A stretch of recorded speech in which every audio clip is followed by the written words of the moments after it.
J'aime ce récit et je me demandais si vous aviez déjà entendu un genre d'histoire similaire ou quelque chose qui s'en rapproche. Aidez la chaîne à trouver d'autres histoires de ce type. Ma grande amie Rosangela, qui est décédée il y a quelques années, m'a raconté cette histoire par une nuit pluvieuse, après des funérailles. Nous étions assises dans sa cuisine, buvant du café réchauffé et parlant de la vie, quand elle a soudainement lâché: tu te souviens de l'histoire de Jaime, là-bas, à Garuva, celui qui a tué l'ex-mari de sa femme sur la route?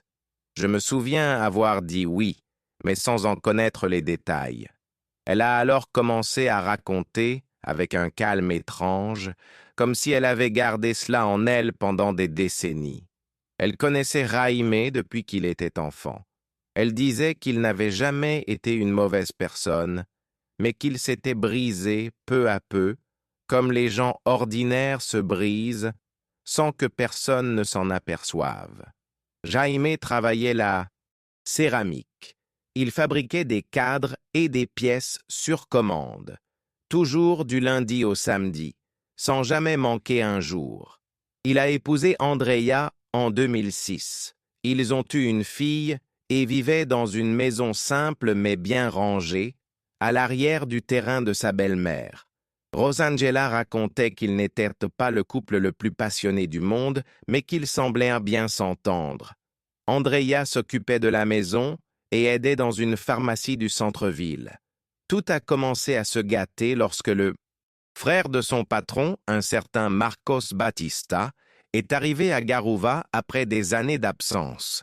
Marcos était le genre de type bavard, un beau parleur, avec cette attitude de celui qui ne se soucie de rien, mais qui est toujours en train de regarder autour de lui.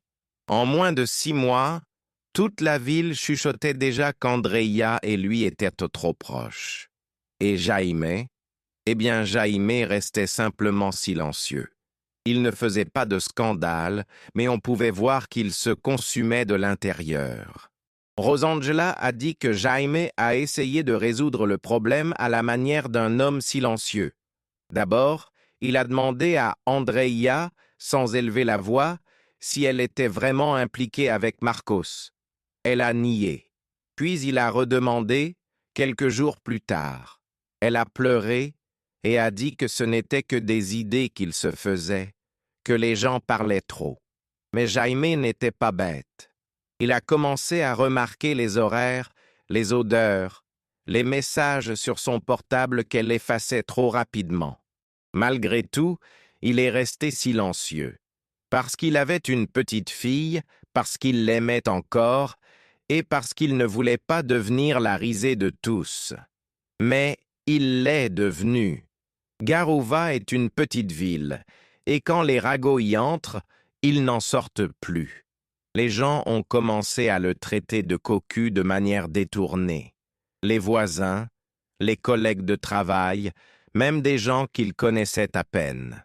Rosangela a raconté qu'il avait arrêté d'aller au bar, arrêté d'aller à l'église, arrêté de rire. La séparation a eu lieu par une après-midi sèche de juillet. C'est Andrea qui a quitté la maison avec leur fille dans les bras en disant qu'elle ne supportait plus l'attitude de Jaime, qu'il était distant, fermé, qu'il n'était plus le même. Elle n'a emporté que leurs vêtements et les jouets de la petite.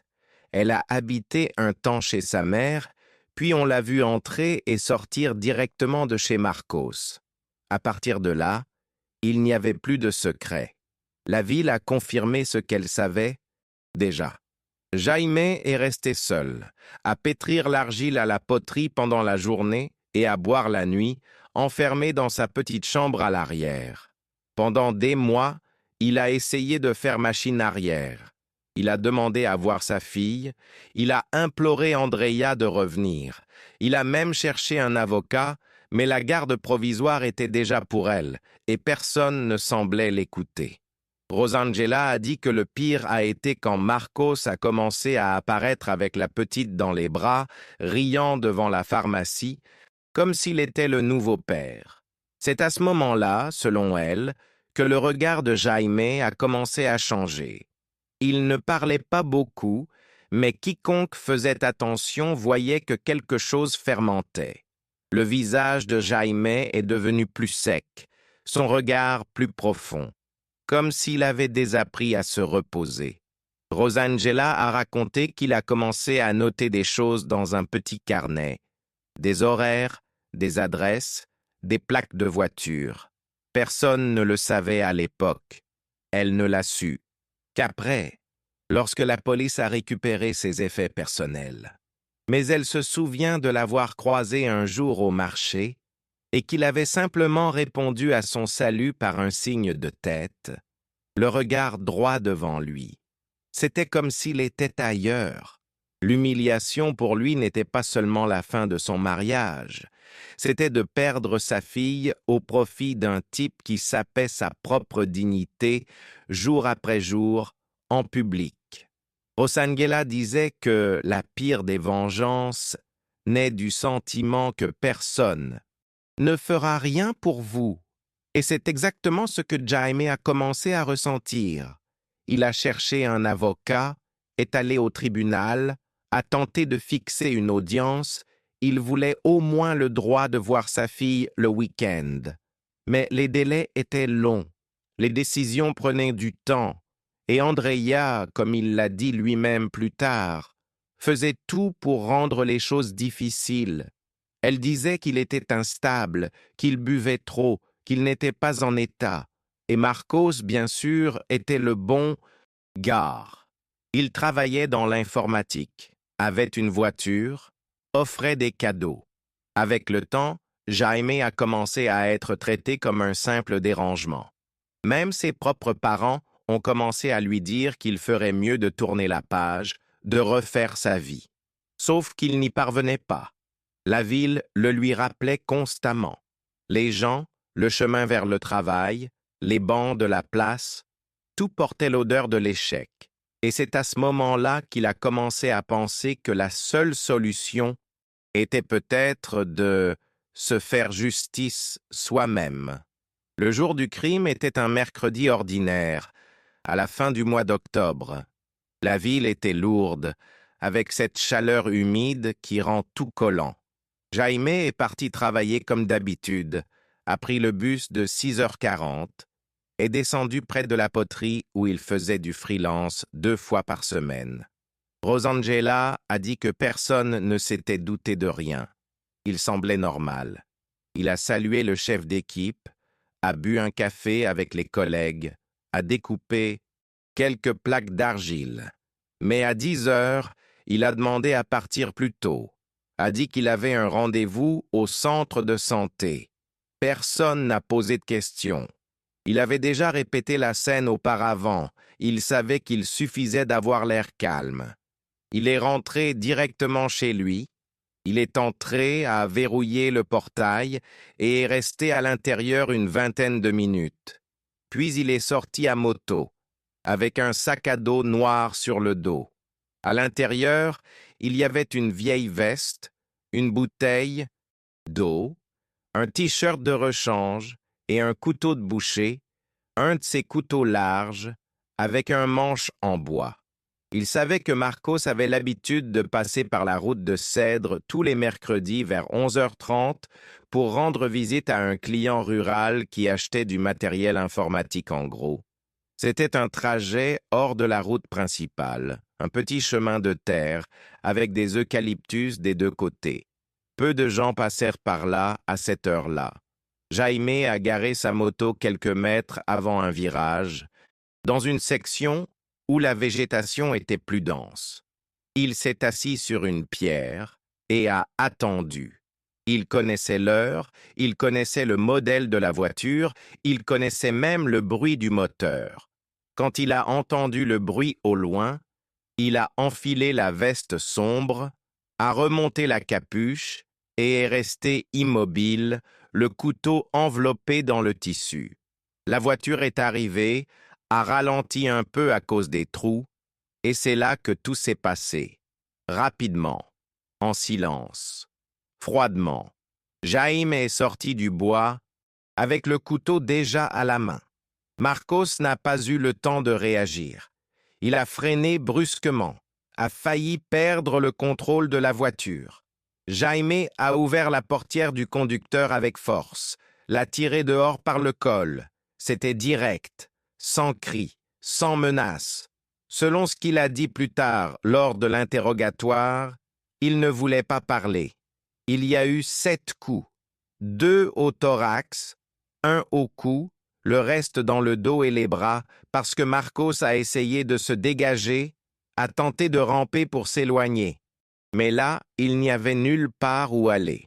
La route était vide. La végétation étouffait tout cri.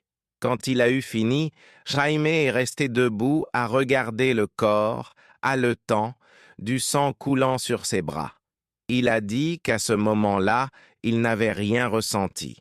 Ni soulagement, ni culpabilité. Seulement le silence.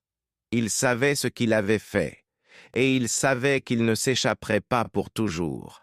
Il a laissé le couteau dans la voiture, a pris le portable de Marcos et l'a jeté dans la végétation, puis est monté sur sa moto et est parti par un sentier latéral qu'il connaissait depuis son adolescence. Il est passé par un ruisseau, a lavé ses bras, a changé de t-shirt et est allé jusqu'à une maison abandonnée à l'arrière du quartier d'Uruguaya où il s'est caché jusqu'à l'aube. Rosangela a raconté que lorsqu'elle a appris le crime, elle a ressenti un serrement au cœur. Elle a dit qu'elle n'était pas surprise, mais elle a eu l'impression d'avoir perdu quelqu'un dans une obscurité qui grandissait depuis longtemps. Le corps de Marcos n'a été retrouvé qu'à 14 heures par un camionneur qui passait par là par hasard. La police a bouclé la zone, a commencé à recueillir les premières preuves. Mais il n'a pas fallu longtemps pour que le nom de Jaime commence à circuler. Tout le monde connaissait l'histoire. Tout le monde connaissait la rancœur. La même nuit, vers 22 heures, Jaime est apparu chez un cousin éloigné dans le quartier d'Itapema do Norte à Joinville. Il a frappé à la porte avec un visage épuisé, sans blessure visible, et a demandé à dormir là juste pour cette nuit-là. Le cousin, sans rien savoir, l'a laissé faire. Le lendemain, il s'est réveillé avec la nouvelle du crime affichée sur les groupes WhatsApp. Il a tout de suite reconnu le modèle de l'histoire. Marcos assassiné sur la route de Cèdre, plusieurs coups, soupçon de motivation passionnelle. Il a appelé Jaime, qui n'a pas répondu. Puis il est allé dans la chambre et a vu qu'il était parti, ne laissant que le sac à dos et une feuille de papier avec 3 lignes écrites à la main. « Je suis désolé de t'impliquer. Je ne veux pas fuir, juste réfléchir un peu. Prends soin de ma fille si tu peux. » Cela a tout confirmé. Le cousin est allé à la police le même après-midi. Le piège a commencé à se refermer. Jaime a été retrouvé 2 jours plus tard, assis seul à un arrêt de bus désaffecté près de la BR 376. Il était désarmé, avec des vêtements sales et le regard perdu. Quand les policiers sont arrivés, il n'a pas résisté. Il a juste dit « c'est fini ».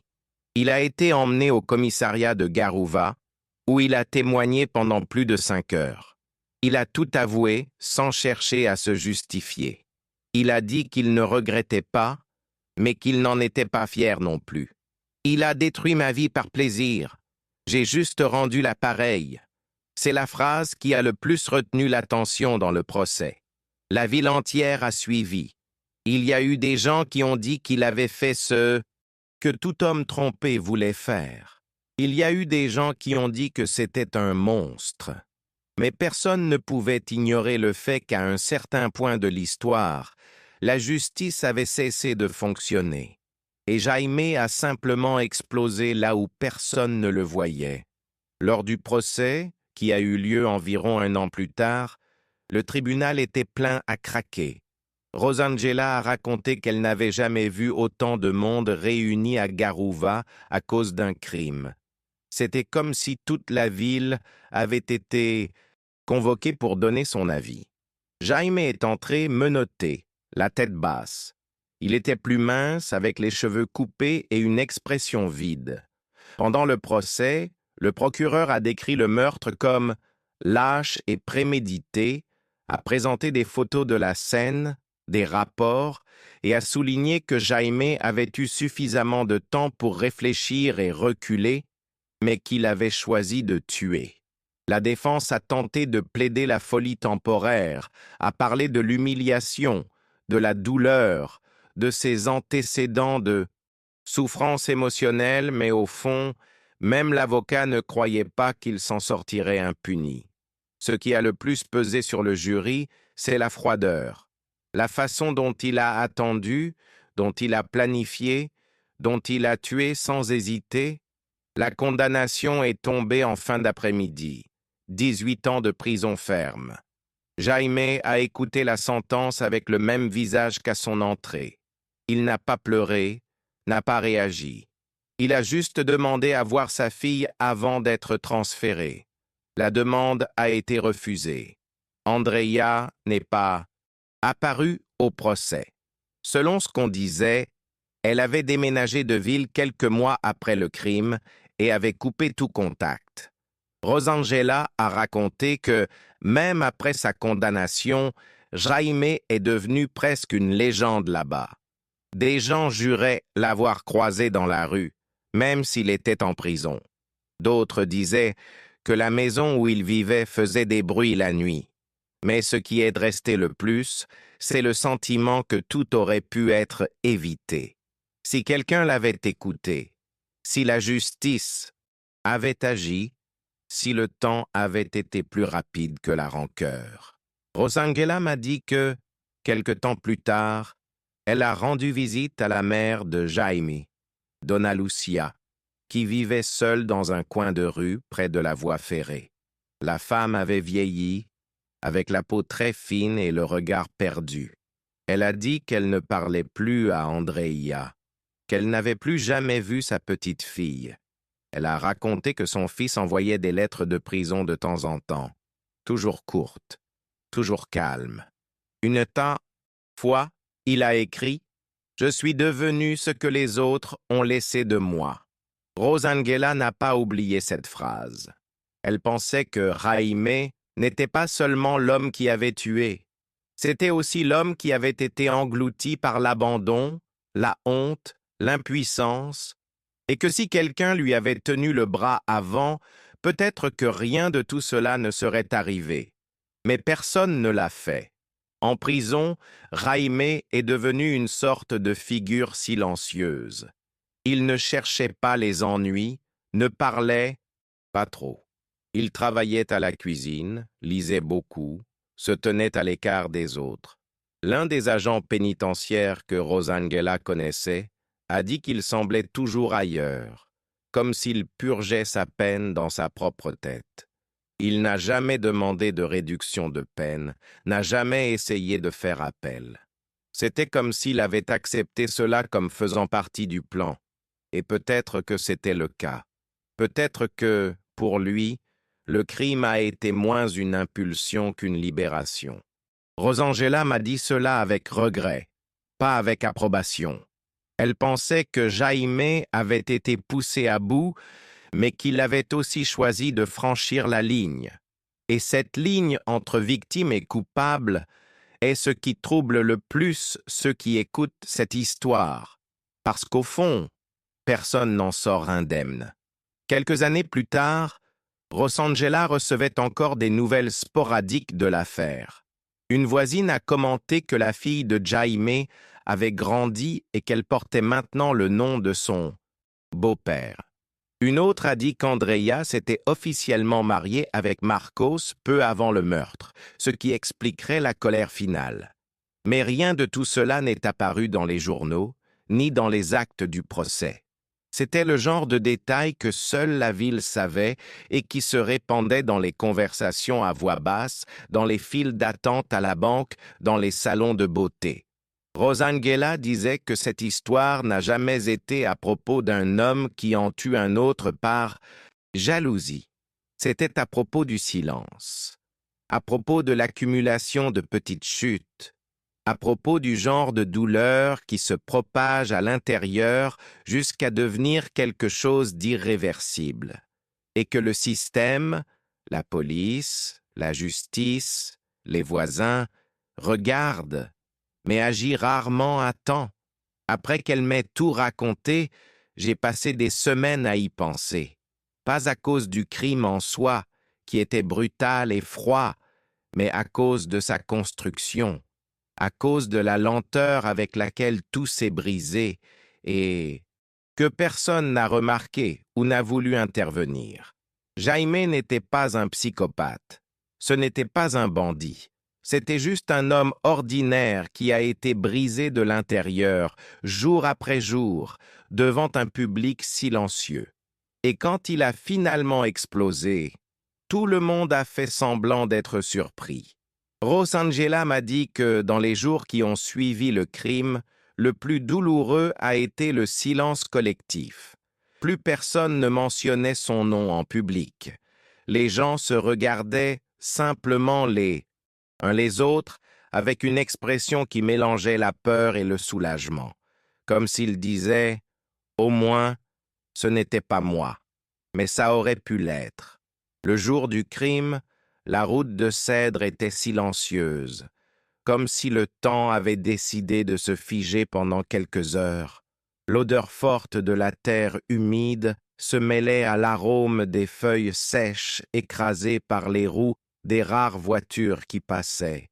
Jaime attendait là, immobile, une sueur froide coulant sur son front, le cœur accéléré, bien qu'il essaie de rester calme. Le couteau, enveloppé dans le tissu à l'intérieur de sa veste, pesait dans son sac à dos comme un secret qu'il ne pouvait plus porter. Chaque fois qu'il entendait le moteur de la voiture de Marcos s'approcher, la boule dans sa gorge se serrait davantage. Il savait qu'il n'y avait plus de retour en arrière, que cet instant serait décisif pour tout ce qui allait suivre. Quand la voiture est apparue, Jaime a ressenti un mélange étrange de colère et de soulagement. Il n'était plus l'homme qui souffrait en silence. C'était un homme qui avait décidé d'agir, même de manière définitive et tragique. La voiture s'est arrêtée, la rencontre s'est produite trop rapidement, sans chance pour les mots ou les excuses. Le bruit des coups portés au corps de Marcos a été étouffé par la végétation environnante. Jaime n'a pas crié, n'a pas pleuré, n'a pas demandé pardon. Il a simplement fait ce qu'il croyait devoir être fait, même en sachant que sa vie ne serait plus jamais la même. Ensuite, il a fui par le sentier qu'il connaissait, l'esprit un tourbillon d'émotions qu'il n'arrivait pas lui-même à déchiffrer. Dans les jours qui ont suivi, Garuva a été partagé entre le choc et le lourd silence qui planait dans l'air. Les gens se demandaient comment quelque chose d'aussi violent avait pu se produire là, entre connaissances, dans une petite ville où tout le monde se connaît. Rosangela a dit que de nombreuses familles évitaient de passer par la route de cèdre qui était devenue presque un tabou pour les habitants. L'affaire de Jaime n'était pas seulement un crime. C'était une blessure ouverte qui montrait à quel point les relations humaines peuvent se détruire de l'intérieur, sans que personne ne s'en rende compte jusqu'au moment de l'explosion. Ce que personne ne savait, c'est que cette nuit-là avait été la fin d'un cycle bien trop long. Au tribunal, l'accusation a insisté sur la préméditation, expliquant que Jaime n'avait pas agi sur un coup de tête, mais par un désir contenu et cultivé pendant des mois. La défense a tenté de montrer un homme brisé qui avait perdu le contrôle après tant de tentatives infructueuses de réconciliation et de justice. Mais le jury ne s'est pas laissé prendre à la compassion. Pour eux, le crime était clair et la punition inévitable. La condamnation à 18 ans de prison ferme a été considérée comme juste par la majorité, même si une partie de la population restait divisée sur ce qui avait motivé Jaime à franchir cette ligne. Avant le procès, il y avait un murmure constant sur la façon dont le système avait laissé tomber Jaime. Rosangela a raconté qu'il avait tout essayé pour maintenir sa famille unie, qu'il avait cherché de l'aide, qu'il avait essayé d'agir dans le cadre de la loi, mais qu'il n'avait jamais eu de réponse rapide ou de soutien réel. Les petites défaites, les portes fermées, les refus de la justice ont rongé sa patience jusqu'à ce que la rancœur prenne le dessus. Beaucoup de gens en ville ont commencé à voir le crime comme la conséquence d'une défaillance collective, un avertissement amer sur la façon dont le silence et l'indifférence peuvent finir par détruire des vies. Le jour du crime, cependant, aucune de ces histoires n'avait d'importance. Ce qui restait, c'était le choc du moment où Jaime est devenu l'agresseur et Marcos la victime. Le corps retrouvé là, solitaire sur la route, était la preuve concrète que la ligne entre l'homme ordinaire et l'assassin peut être mince et instable. Rosangela disait toujours que l'histoire de Jaime était un portrait de ce qui arrive quand la vengeance cesse d'être une idée pour se transformer en un acte, et qu'à la fin, personne ne gagne vraiment. La douleur se répand et la ville n'est plus jamais la même. Rosangela se souvenait que, après le crime, le nom de Jaime était devenu une ombre dans la vie des gens qui étaient restés. La petite fille, séparée de sa mère, a grandi sans vraiment savoir qui était son père. La mère, Andrea, a déménagé et a disparu de la carte. La maison où il vivait est restée fermée, recouverte par la végétation et le silence. Pour les habitants de Garuva, c'était une histoire que personne ne voulait revivre, mais qui était toujours présente dans les conversations chuchotées, dans les souvenirs qui refusaient de disparaître. Rosangela me disait que, pour beaucoup, Jaime n'était pas seulement un assassin, mais un symbole de la douleur qui peut naître de l'abandon et du mépris. Même en prison, Jaime restait une figure distante, un homme emprisonné non seulement par des murs, mais par sa propre mémoire. Rosangela a reçu des nouvelles de lui par de courtes lettres qui arrivaient à la famille, pleines de remords et de résignation. Elle disait qu'il ne cherchait pas le pardon, ni la justice, juste un peu de paix pour ce qu'il était devenu. Et, à la fin, c'était cette recherche désespérée de paix qui rendait son histoire si humaine, si réelle, car, derrière le crime brutal, il y avait un homme brisé, une ville blessée, et une douleur qui semblait impossible à guérir.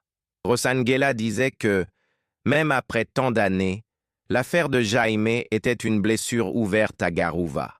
Les gens en parlaient encore avec un mélange de peur, de tristesse et de colère. Personne ne pouvait vraiment expliquer comment quelque chose d'aussi simple, comme une trahison, avait pu finir en un tel bain de sang.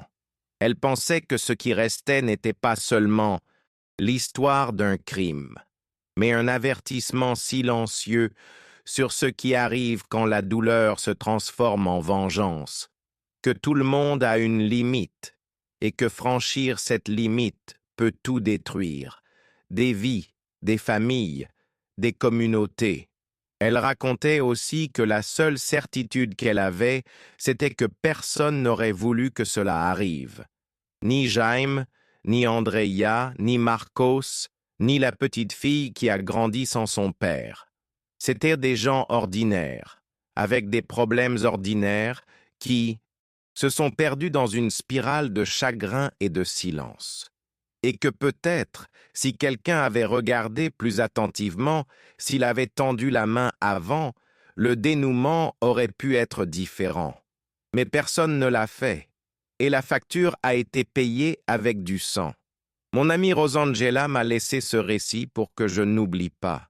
Elle disait que ces histoires doivent être racontées, non pas pour juger, mais pour se rappeler que derrière chaque crime, Il y a une vie, une souffrance et une série de choix qui peuvent tout changer, et que la ligne entre justice et vengeance est beaucoup plus fine qu'on ne l'imagine.